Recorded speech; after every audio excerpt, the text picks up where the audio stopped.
bien entendu l'appel de Gérard Renoir à la volonté, à l'engagement, à la mobilisation par rapport à quelque chose qui nous réunit. C'est effectivement de ne pas voir disparaître les activités agricoles sur le territoire, même si nous savons que c'est quand même étroitement lié à des réalités de marché, à des évolutions technologiques et scientifiques, à des organisations qui parfois nous dépassent, et des mécanismes notamment financiers, parce qu'on voit le coût de l'investissement que tout cela représente, selon que c'est une transmission, selon que c'est un engagement nouveau sur une activité agricole. Par contre, au-delà de ce que nous faisons, et c'est Rachel qui est mon chef en la matière, qui pilote tout ça avec beaucoup de compétences, de détermination et surtout véritablement une connaissance réelle des situations, le Conseil régional a des dispositifs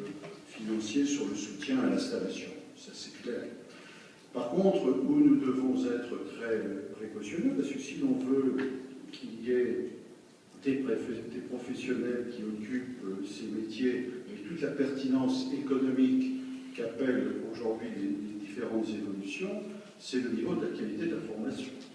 Et de ce point de vue-là, en relation avec le ministère de l'Agriculture, il y a ce partenariat dans le lycée agricole et on s'efforce de faire en sorte que ces formations soient des meilleures qualités, avec un environnement positif, respectueux du monde enseignant et respectueux des jeunes qui fréquentent ces établissements, parce que c'est une nécessité absolue. Alors, il y a beaucoup à faire, que ce soit dans les différents établissements. Certains sont au top, d'autres un peu moins, et ce sont des investissements qui sont nécessaires.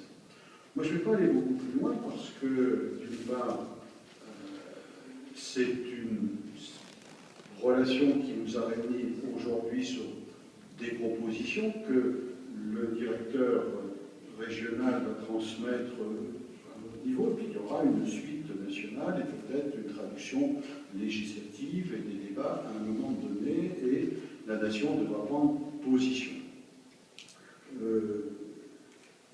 Rachel, quand je suis arrivé, m'a dit à l'oreille, il faut que tu parles des fonds européens, du FEADER. Je veux bien en parler pour ce que j'en connais comme président de la Commission Europe de l'Association des régions de France. Nous avons obtenu en tout cas une délégation de gestion sur le FEDER pour une part de l'FSE et pour une part du FEDER. Sur le FEDER, il y a un accord avec le ministre Foll, indiquant que d'abord il y aura des orientations nationales communes, au regard desquelles on sera absolument dans le respect total de ces directives. Et puis nous avons, nous, pour l'instant, débattu à l'intérieur des présidents des conseils régionaux la part de ces crédits qui seraient affectés, même pas au financement de l'activité agricole, mais au financement des activités économiques non agricoles. Alors, je serais volontiers désireux d'avoir une rencontre avec les organisations agricoles lorraines pour qu'on s'entretienne de cette situation et peut-être nous permettre d'être un peu mieux armés, peut-être dans les discussions qui m'auraient échappé. Donc voilà, moi je vous fais cette proposition parce que ce n'est pas une petite affaire. Les crédits européens sont très importants pour le financement de nos politiques. Je me félicite en tout cas que ce gouvernement et le président de la République est à la fois ont préservé les intérêts du président de la République, notamment dans le cadre du débat sur la politique agricole commune. Les choses ont été tout à fait bien défendues. Ce qui est important aussi, c'est que le président de la République a défendu et obtenu, avec quelques autres, la classification des régions françaises en 3 catégories.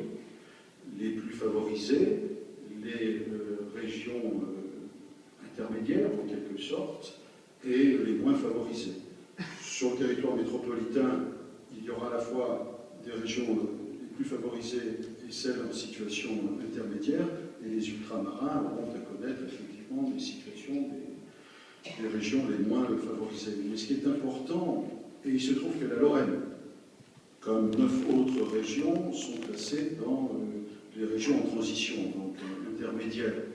Ce n'est pas inintéressant parce que logiquement, les volumes budgétaires que l'Europe, que Bruxelles va affecter à la France dans ces différentes catégories devraient nous permettre de constater que dans le champ des régions intermédiaires, nous devrions être mieux servis que dans l'opération, dans la maquette budgétaire qui s'achève à la fin de l'année 2013.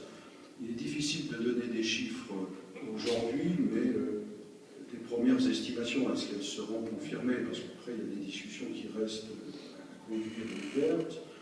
Mais pour faire court, dans la maquette budgétaire qui s'achève, nous avons reçu à peu près en Lorraine 20 € par habitant et par an.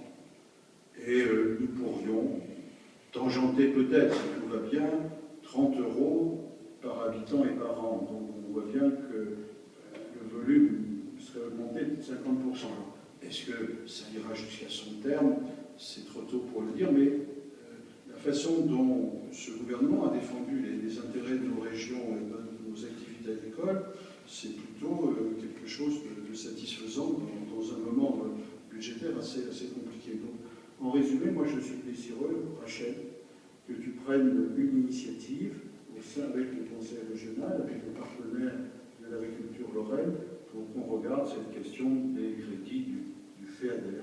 Pour le reste, on tiendra le plus grand compte des conclusions nationales sur la thématique du débat d'aujourd'hui et nous traduirons très fidèlement les grandes orientations qui relèveront de nos compétences, avec le souci majeur pour nous d'assurer une qualité de la formation professionnelle dans le champ de l'agriculture tout à fait au top.